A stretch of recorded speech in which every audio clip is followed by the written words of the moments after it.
généralement rapide. Le déclin est généralement lent, mais l'effondrement peut se produire de manière soudaine. Beaucoup pensent qu'une société en déclin continuera d'exister indéfiniment. Mais l'histoire montre autre chose. Les effondrements surviennent souvent lorsque plusieurs crises apparaissent en même temps.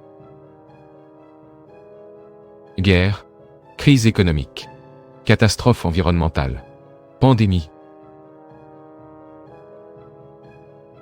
Individuellement, ces crises peuvent être gérées. Mais lorsqu'elles se produisent simultanément, le système peut être dépassé. Ce phénomène est souvent appelé tempête parfaite. Les sociétés se préparent généralement à des problèmes spécifiques. Un plan pour la guerre, un autre pour les épidémies, un autre pour les crises économiques. Mais elles sont rarement préparées à affronter tous ces problèmes en même temps. Lorsque cela arrive, les institutions peuvent échouer rapidement. Il existe encore un autre facteur important. La capacité de critique interne. Pendant la phase d'ascension, les personnes qui critiquent le système sont valorisées. Elles aident à corriger les erreurs. Mais dans des phases plus avancées de déclin, les critiques peuvent être vues comme des menaces. Ceux qui pointent les problèmes deviennent des ennemis. Cela crée un paradoxe. Plus un système a besoin de critiques pour s'adapter, moins il les tolère.